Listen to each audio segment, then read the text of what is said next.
तुमसे और सबसे एक बहुत बड़ा झूठ बोला है। कैसा झूठ? कि उस्मान ने मुझे तलाक दे दी। उसने मुझे कोई तलाक नहीं दी। ये अलग सिर्फ सेपरेशन है हमारी। कि मेरी भांजी जिसने सिरे से तलाक ली ही नहीं, उसने मशहूर कर दिया कि वो तलाक लेकर आई हुई है। ये सब कहने की जरूरत ही क्या है? मैं उसे ऑलरेडी सब कुछ बता चुकी हूँ। आपसे उसे ना कह दीजिए प्लीज सारा, अपने बच्चों से हक मत छीनो। उन्हें बाप के सहारे, बाप की सपोर्ट की जरूरत है और ये उनका हक है। सारा, मैं जिंदगी भर तुम्हारा साथ दूंगा, अपनी फैमिली को सपोर्ट करूंगा, फिर से एक नई जिंदगी गुजारूंगा। बेटा अब तुम बेफिक्र होकर ऑफिस जाओ। जब तक तारा घर पर आराम कर रही है मैं यही रहूंगी। खला बिला वजह जहमत कर रही हैं, आप घर जाएं। खालू क्या करेंगे आपके बगैर? तुम खालू की फिक्र मत करो, घर पर रशीद है, वो सब संभाल लेगा। मगर खाला, अगर मगर कुछ नहीं, अब मैं यही रहूंगी। तुम ऑफिस से कब तक छुट्टियां लोगी बेटा? सही कह रही हैं, ऑफिस का इतना ढेर सारा काम जमा हुआ है ना। बेटा एक बात कहूं, मेरी बात का बुरा मत मनाना। जिंदगी में कदम कदम पर ऊंच नीच है और इसी का नाम जिंदगी है। मेरी जान इसलिए तो तुम्हें समझाती है, एक औरत का अकेले जिंदगी गुजारना बहुत मुश्किल काम है। देखो अगर तुम अकेली होती तब भी था, तुम्हारे साथ तो 2 बच्चों का साथ है। बच्चों के 100 बखेड़े होते हैं, 100 झमेले होते हैं। अब हमें ही देख लो, बच्चों को पाल पोस के बड़ा किया, उनकी अच्छी तरबियत की, उनको अपने घरों में सेट किया। खुदा का फजल है कि वो सब अपने घरों में सेट है, खुश है। लेकिन मेरी जान इसके बावजूद हमें 24 घंटे अपने बच्चों की फिक्र लगी रहती है। खाला वो भी तो बच्चे पल जाते हैं ना, जिनके बाप नहीं होते। पल जाते हैं लेकिन उनकी जिंदगी में खला जरूर रह जाता है। सारा तुम्हें तो खुदा एक बार फिर मौका दे रहा है अपने बच्चों की जिंदगी से ये खला पूरा करने के लिए। बाप जैसी शफकत देने वाला शख्स उनकी सारी जिम्मेदारी उठाने को तैयार है और तुम हो के उसे समझ ही नहीं रही। लेकिन खाला, लेकिन कुछ नहीं।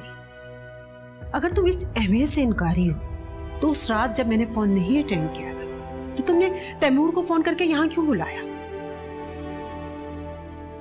तुमने देखा तैमूर को देखते ही तारा कैसे खिल उठी? और तैमूर ने उसकी आधी बीमारी कम कर दी।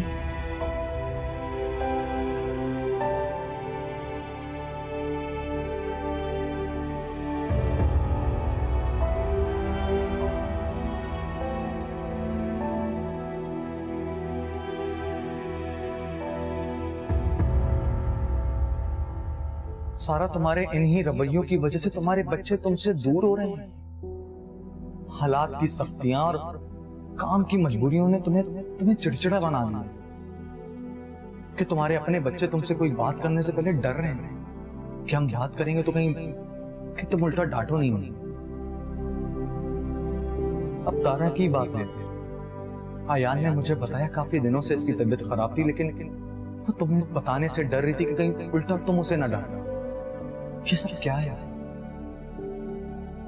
और इन्हीं बातों की वजह से मैंने तुम्हें अवॉइड करना शुरू किया कि कहीं मैं तुमसे मिलने आऊं, तुम्हारे बच्चे तुम्हारी जगह मुझसे हंस खेल के बात करें, कहीं तुम्हें बुरा ना लगे।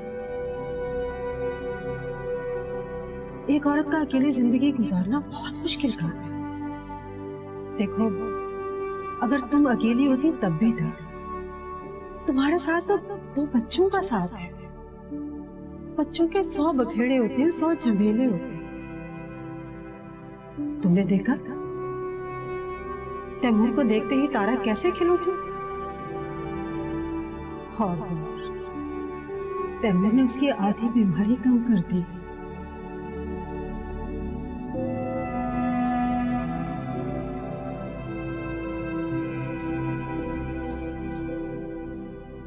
सारा बेटा आज वापस कब तक आओगे? ये कोई 6-7 बजे तक खाला। अच्छा वैसे आज तुम बहुत खूबसूरत लग रही हो। बहुत शुक्रिया खाला। खाला, मैंने आज आपसे एक बहुत अहम और बहुत खास बात करनी है। अरे वाह, मेरी बेटी ने मुझसे खास बात करनी है। फिर तो तुम्हारी वापसी का मुझे शिद्दत से इंतजार रहेगा। जल्दी आऊंगी। चलो तुम बात करो। जी।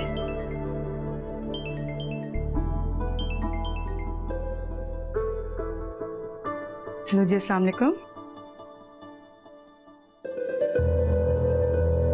जी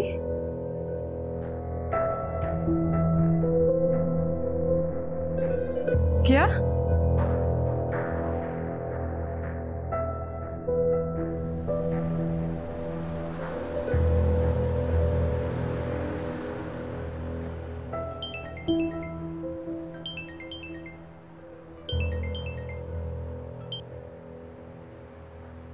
हाँ सुमैया।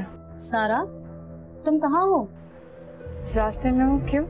सारा, क्या तुम्हें हॉस्पिटल से कॉल नहीं आई? हाँ आई थी। फिर? कुछ नहीं, बस फजूल कॉल थी। नहीं सारा, वो फजूल कॉल नहीं थी। तुम्हें हॉस्पिटल पहुंचना चाहिए था। तुम कुछ नहीं जानती, इसलिए तुम मुझे ना बताओ कि मुझे क्या करना चाहिए। शायद मैं कुछ नहीं जानती, लेकिन मुझे पता चला है कि उस्मान की कंडीशन बहुत क्रिटिकल है। उसका जिंदा बचना मुश्किल ही नहीं, नामुमकिन नजर आ रहा है। हेलो सारा, तुम सुन रही हो? आई मस्ट से तुम्हें जाना चाहिए। देखो सुमैया, जिस इंसान ने मुझसे सारे ताल्लुक तोड़ दिए हो ना, वो जिए या मरे मुझे कोई फर्क नहीं पड़ना चाहिए। मत भूलो, वो शख्स तुम्हारे बच्चों का बाप भी है। एक मरते हुए इंसान को जाके देख लो, ये ना हो कि तुम्हें जिंदगी भर अफसोस रहे। अच्छा चलो, मैं तुमसे बाद में बात करती हूँ, मैं एक जगह पहुंच गई। ठीक है, जैसे तुम्हारी मर्जी, लेकिन मेरे ख्याल से तुम्हें हॉस्पिटल जाना चाहिए। बाय।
मिसेस उस्मान, मेरा नाम हुमायूं है, मैं सुमैया का कज़न हूँ। हॉस्पिटल वालों को मैंने ही आपका नंबर दिया था। I am sorry if it bothered you. Usman पिछले एक हफ्ते से इधर ही है, कराची में। वो मेरी तरफ ही रह रहा था। इनफैक्ट वो आपको ढूंढ रहा था। जी, वो पागलों की तरह आपको ढूंढ रहा था। एक बार तो आपके खाला के घर तक भी पहुंच गया, लेकिन ना जाने क्यों उनसे मिले बगैर ही वापस आ गया। अगरचे मुझे अंदाजा तो था कि आप कहाँ रह रही हैं, लेकिन मैंने उसे बताया नहीं। शायद मैं इसकी बेचैनी देखकर बता ही देता, लेकिन सुबह ही अनफॉर्चुनेट वाकया पेश आया। He is in a serious condition. बाकी चोटें उसकी काफ़ी सीवियर हैं, लेकिन उसकी हेड इंजरी उसकी जान भी ले सकती है। इसीलिए मैंने आपको इन्फॉर्म किया।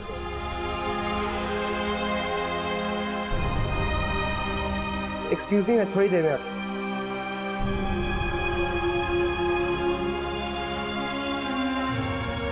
वो एक वीक पहले ही पाकिस्तान आया था। वो काफी अपसेट और डिस्टर्ब था। इनफैक्ट उसकी सेकंड वाइफ ने उसको छोड़ दिया है। उस्मान से रानिया ने सिर्फ अलहदगी ही नहीं ली, वो सब सरमाया, जमा जत्था, ज्वेलरी, एवरीथिंग सब अपने साथ ले गई। इवन वो घर भी जो उस्मान ने बनाया था और रानिया को गिफ्ट किया था। अच्छा, तो ये सिचुएशन थी, इसीलिए वो मुझे ढूंढ रहा था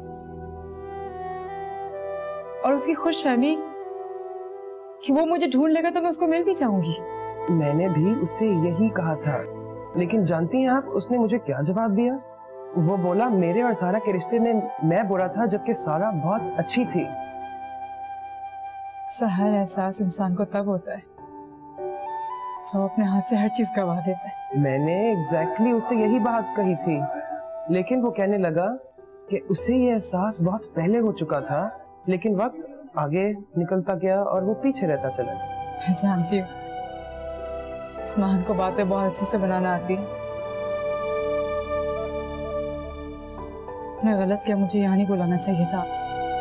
उस्मान के सिलसिले में अगर आप किसी अपने या किसी हमदर्द को बुलाना चाहते थे ना, तो यकीन कीजिए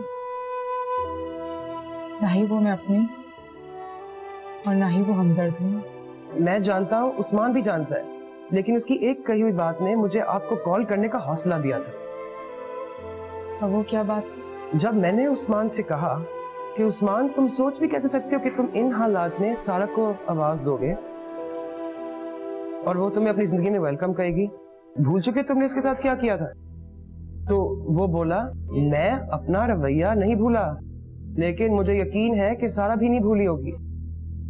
और जिस वक्त उसका बुरा वक्त चल रहा था, उस वक्त मैंने उसे अपनी जिंदगी में वेलकम किया था।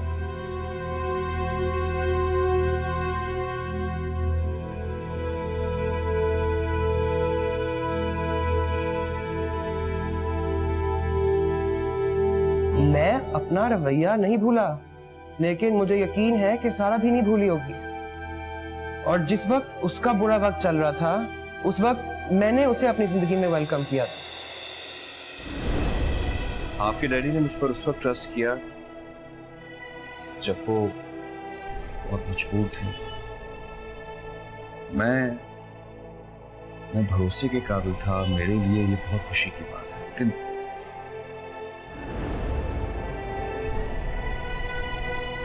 सच बात तो ये है कि नॉर्मल हालात में आप कभी भी मेरी चॉइस ना होती।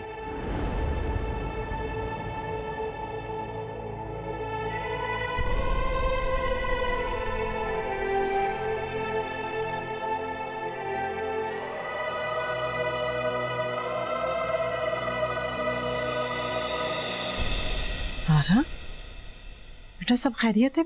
इतनी जल्दी ऑफिस से आ गई? अगर खाला खैर ही है ना, तो यकीन जानिए मुझे अब तक नहीं पता चल सका कि खैर है क्या। ये क्या बात हुई? ऐसा ही है, यही बात है। खैर, मैं तुम्हारे लिए चाय बनाकर लाती हूँ, चाय पी लो। नहीं, मेरी तबीयत ठीक नहीं, मुझे बस कुछ देर आराम करना है। बेटा, चाय पी लोगी तो थकन उतर जाएगी। मुझे नींद आई खाला।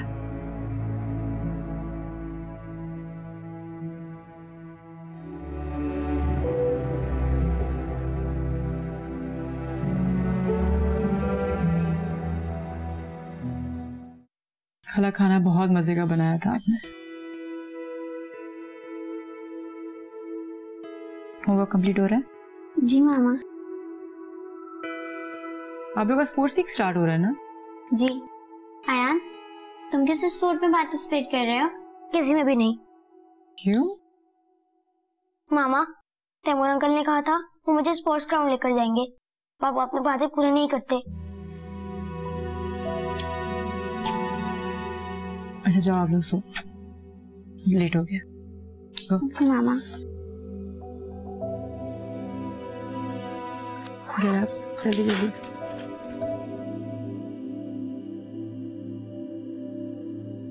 सारा बेटा, तुमने मुझे खबर सुनानी थी।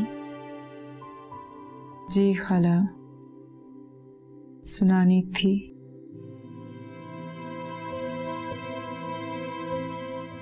और अब थी लफ्ज माजी का हिस्सा बन गया। क्या मतलब? मतलब ये कि सुनानी थी, सुनानी है नहीं। क्यों? क्यों नहीं सुनानी? क्योंकि थी और है के दरमियान जो वक्त होता है वो वक्त ठहर चुका है, और अगर टल गया तो जरूर सुना दूंगी। बेटा क्या कह रही हो तुम? मेरी समझ में कुछ नहीं आ रहा।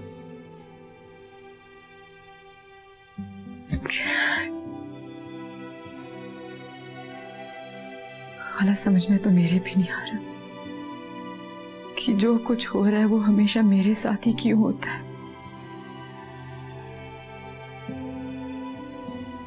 क्या हो रहा है तुम्हारे साथ? ऐसा कुछ जो जिस सोचने, समझने और अपनी दिल की बात ना मानने पर मजबूर कर रहा। जरा प्लीज खुल के बताओ मुझे, क्या हो रहा है तुम्हारे साथ? क्या होने वाला है? मेरा दिल हौल रहा है, घबरा रहा है दिल मेरा। बताओ बेटा। खाला परेशान ना, मेरे लिए प्लीज दुआ कीजिए, सब ठीक हो जाएगा। चलो रोए नहीं, बहुत देर हो रही है, सो जा।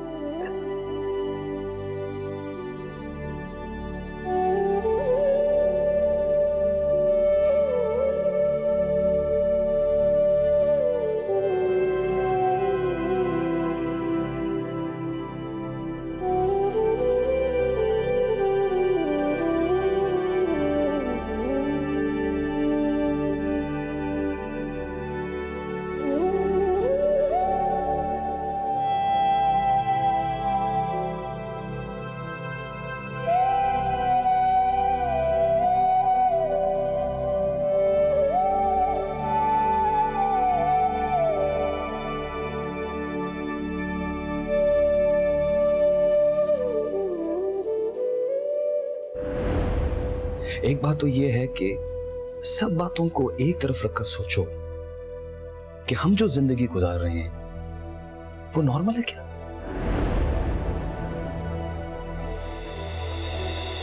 दूसरी बात यह है कि बच्चों को दरमियान मिलाकर मुझे ब्लैकमेल करने की जरूरत नहीं है सारा,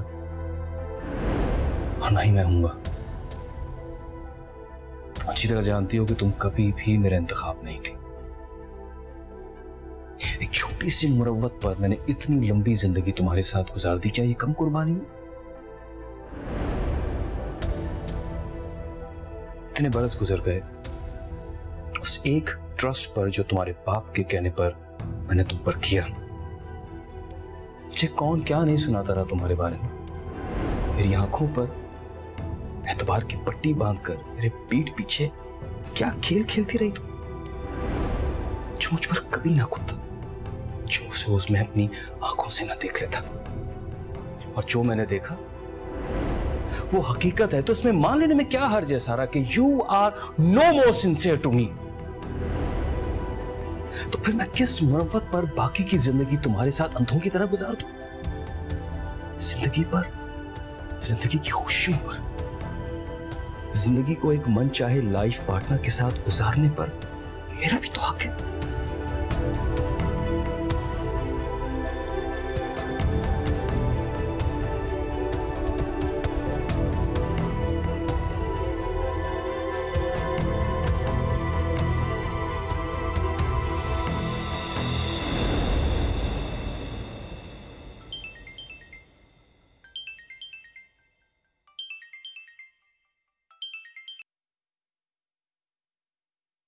हेलो मिसेस उस्मान, मैं हुमायूं बात कर रहा हूँ।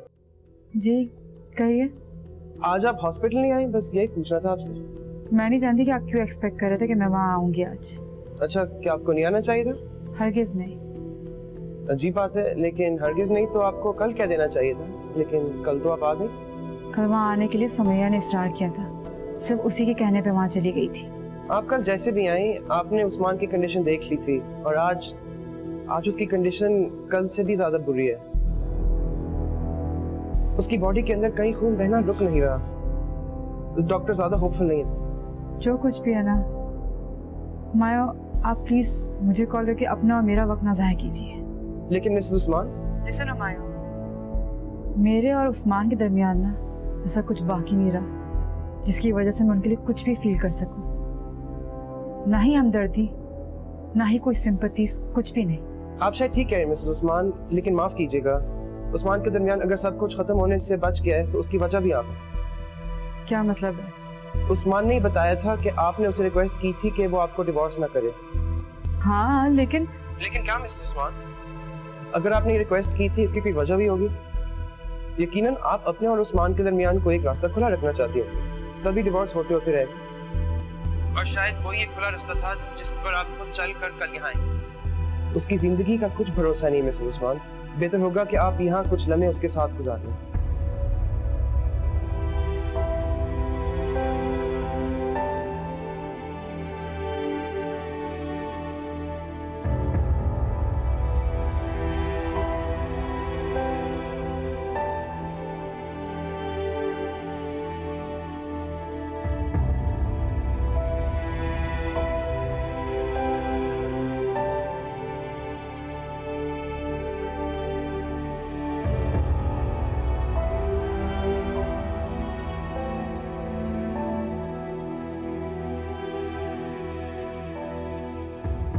मिसेस उस्मान, मैं जानता था आप जरूर आएंगी।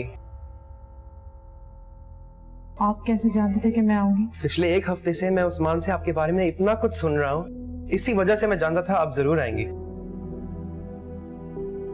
मुझे कुछ नहीं बताना चाहिए था।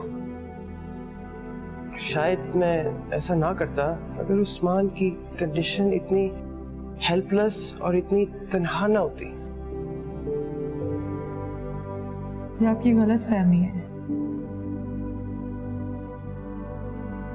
उस्मान की बीवी उसको जरूर छोड़ के गई, लेकिन उसके साथ उसका भाई, उसकी बहन, उसकी माँ मौजूद है उसके साथ। उसका भाई अपनी फैमिली के साथ मुल्क से बाहर चला गया है, माँ उससे अपना हर ताल्लुक खत्म कर चुकी है और बहन की मदद से कोई खबर ही नहीं। उस्मान जैसे लोग बहुत जल्दी और मोहरत से अपने आप को आइसोलेट कर सकते हैं।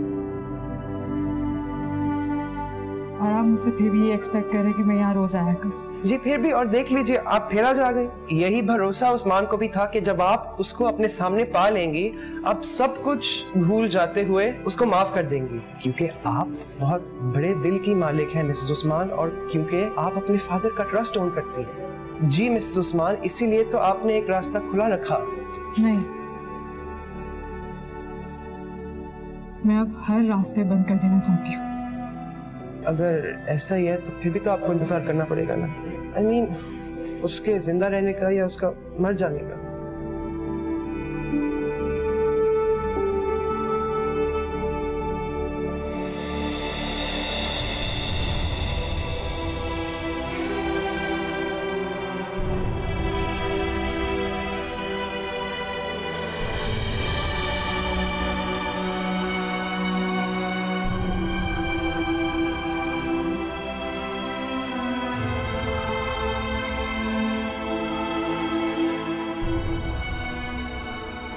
डॉक्टर, पेशेंट उस्मान की कंडीशन कैसी है? पहले से बेहतर है। अल्लाह को उनकी जिंदगी मंजूर थी, सो बच गए। आप उनकी क्या लगती हैं? रिश्तेदार है क्या? ओह अच्छा, फिर तो आपको यकीनन शुक्राने के नवाफिल अदा करना चाहिए।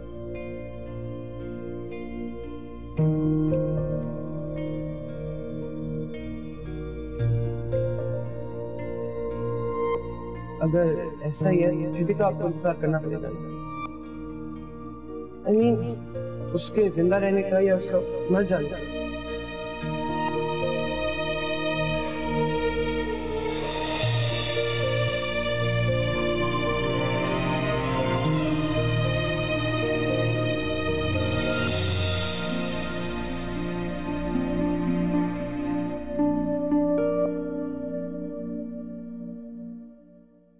अस्सलाम वालेकुम, कैसे हो?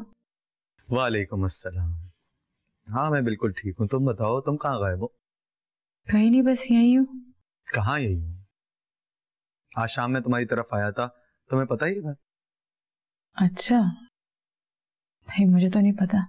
वो खाला है ना, उन्होंने कॉल करके बुलाया था मुझे कि बच्चे याद कर रहे हैं। सही। मैंने काफी देर तुम्हारा इंतजार किया सारा। कहाँ रह गई थी तुम? वो मैं हॉस्पिटल ऑफिस से मैं हॉस्पिटल गई थी। हॉस्पिटल? खैरियत तो है, वहां क्यों गई थी तुम? किसी की खैरियत मालूम करने। साफ बात करो, किसकी खैरियत? खैर तुम छोड़ो, ये बताओ कि तुम मेरा इंतजार क्यों कर रहे थे? नहीं, वो तुम्हारा केस फाइल किया है, उसके बारे में डिस्कस करना था तुमसे कुछ। तैमूर, ये बात करना अब छोड़ दो, मुझे नहीं लगता इसका कोई फायदा है। अरे क्यों फायदा नहीं होगा सारा? मैंने बहुत अच्छा वकील हायर किया है और उसने कहा कि इससे तुम्हें फायदा जरूर हो। लेकिन तैमूर, मैं कोर्ट के चक्कर नहीं लगा सकती बार बार। तुम्हें जाना पड़ेगा सारा, हर हालत में जाना। वो तो ठीक है, लेकिन तुम्हारा टाइम ही वेस्ट होगा बस।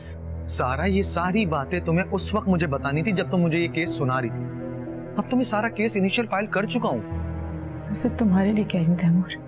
तुम मेरी वजह से फिक्रमंद मत हो, तुम सिर्फ मुझे सारी डिटेल्स दो। ठीक है, चलो ओके, मैं वेट करूंगा। खुदा हाफिज। अल्लाह हाफिज।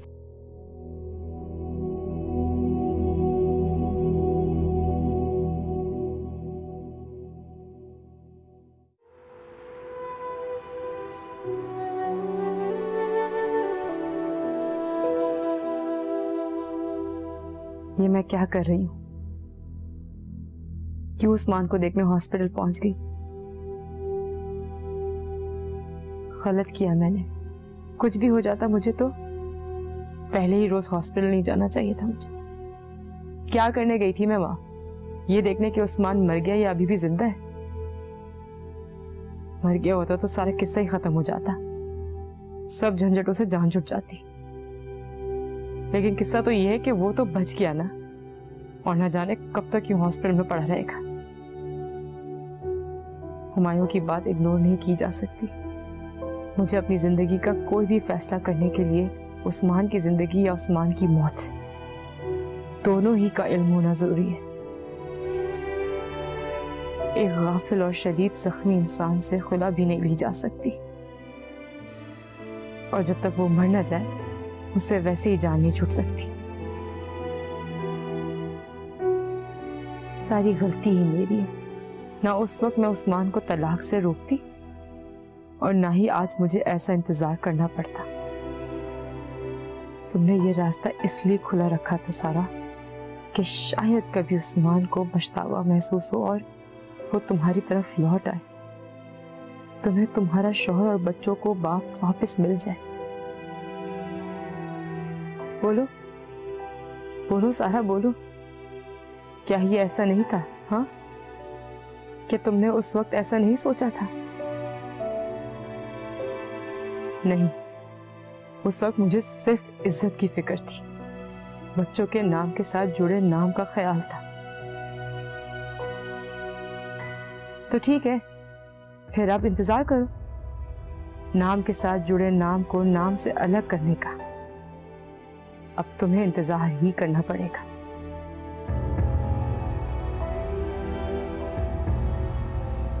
मैं जानता हूं बिना तुम्हें मेरी बात बहुत बुरी लगेगी, लेकिन ये सब उस सिचुएशन से बेहतर होगी जब तुम मुझसे शादी कर लोगी और मुझे वैसा नहीं पाओगी जैसा तुम चाहती।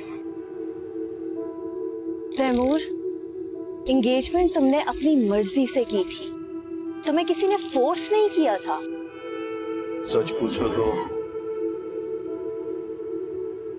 मुझे मॉम को उसी वक्त मना कर देना चाहिए थी। मतलब तुम्हारा उस वक्त भी दिल नहीं था? बिना नहीं, मेरा इस एंगेजमेंट करने का बिल्कुल भी दिल नहीं। तुम खुद बताओगी, इस एंगेजमेंट होने के बाद तुमने ऐसा देखा कि मैं एक दिन भी खुश हूं? प्लीज मेरी बात को समझो। क्यों एक शराब के पीछे भाग रही हो बीना? क्यों अपनी जिंदगी का हर दिन मुश्किल बनाना चाहती? मुझे कुछ नहीं पता तैमूर, मुझे सिर्फ इतना पता है कि अगर सारा हमारे दरमियान ना आती ना, तो तुम मेरे साथ ऐसा कभी ना करते। वो अचानक हमारे दरमियान में कभी नहीं, वो पहले से हमारे दरमियान,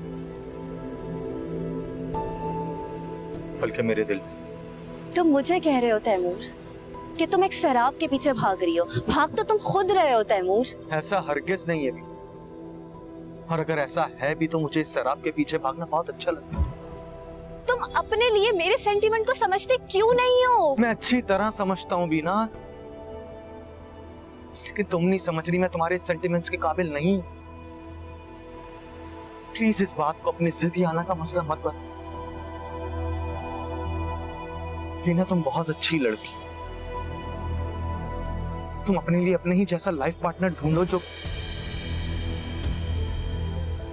तुमने मुझे छोड़ना था, तुम छोड़ चुके। Now don't need to tell me कि मुझे क्या करना चाहिए क्या नहीं। तुम यही चाहते थे ना कि मैं तुम्हारी जिंदगी से चली जाऊं? जा रही हूं मैं तुम्हारी जिंदगी से। और तुम शायद भूल रहे हो, तुमने मुझे अपनी जिंदगी में दाखिल ही कब किया था, जो अब निकल जाने की बात कर रहे हो। और हाँ, अपनी ये फॉर्मेलिटी भी ले लो ताकि ये बात रजिस्टर्ड हो जाए कि तुम्हारे और मेरे दरमियान कोई रिश्ता नहीं रहा। और वो सारा, उसको तो मैं हमेशा कोसती रहूंगी, कभी खुश नहीं रहेगी वो। उसने मेरा रिश्ता खराब किया ना, तुम्हें मुझसे छीना ना। वो ना होती तो तुम मेरे साथ ऐसा कभी ना करते। और तुम्हें क्या लगा तुम खुश रहोगे उसके साथ? कभी नहीं। तुम सारा के साथ कभी खुश नहीं रहोगे और मैं उसे हमेशा कोसती रहूंगी, हमेशा।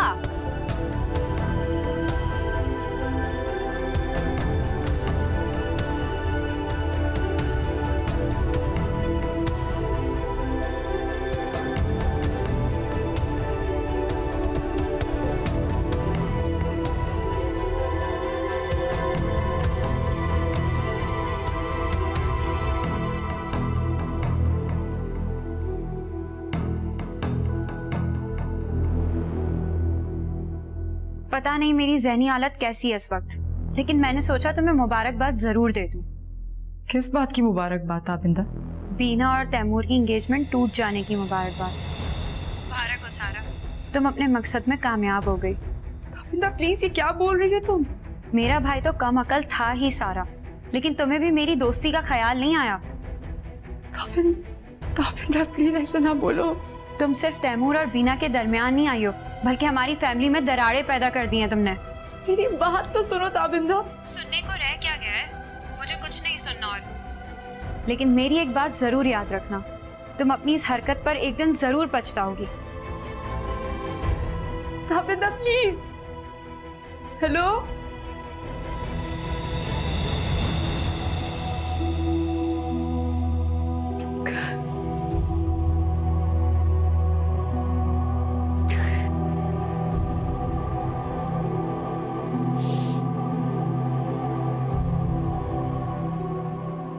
क्या किया तैमूर तुमने?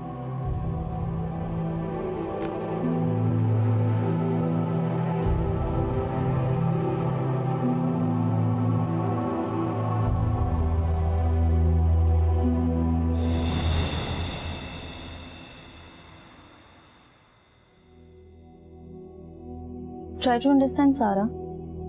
उस्मान बहुत तेजी से रिकवरी कर रहा है। सोचो सारा, ये रिकवरी तुम्हारे लिए कुछ बेहतरीन नहीं है क्या? प्लीज सुमैया, मुझे वो चीज अंडरस्टैंड कराने की कोशिश मत करो जो मैं अंडरस्टैंड करना ही नहीं चाहती। कम ऑन सारा, हुमायूं भाई बता रहे थे वो एक्सीडेंट से पहले तुम्हें ही ढूंढ रहा था, बहुत शर्मिंदा था, पछता रहा था। तो सुमैया, उसकी शर्मिंदगी, उसका पछतावा, मेरी जिंदगी के वो गुजरे साल जो मैंने कांटों पर चढ़कर गुजारे, वो वापस नहीं आ सकते। मैं जानती हूँ सारा, ऐसा नहीं हो सकता, लेकिन तुम उसको दोबारा एक चांस तो दे सकती हो। एक हारा हुआ शर्मिंदा आदमी तुम्हारे सामने कभी भी सर नहीं उठा सकेगा। इस सोसाइटी को नजर आने लगेगा कि तुम अकेली नहीं हो। तुम्हारे सर पे तुम्हारा शौहर और तुम्हारे बच्चों के सर पे उनका बाप, सबको नजर आने लगेगा। सारा, इस माशरे की बातों से बच जाओगी तुम। उस्मान से डिवोर्स ना लेने के फैसले को अहमियत देने लगोगी तुम। नहीं, मैं उस्मान जैसे शख्स से किसी भी भलाई की उम्मीद नहीं कर सकती। मैंने जितनी कोशिश की उसको हासिल करने की, उसको पाने की, उसने सारी कोशिशों को धिक्कार दिया। तो अब तुम क्या उससे बदला लेना चाहती हो इन सब ज्यादतियों का? हरगिज़ नहीं, लेकिन मैं उस पर भरोसा भी नहीं कर सकती। मेरा मशवरा तो ये है कि ठंडे दिल से सोच के फैसला करो सारा, क्योंकि इस दुनिया में कोई भी शख्स तुम्हारी और तुम्हारे बच्चों के लिए उस्मान नहीं हो सकता।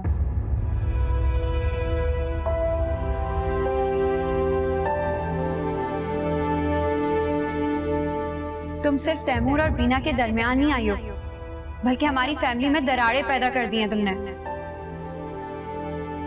तुम अपनी इस हरकत पर एक दिन जरूर पछताओगी।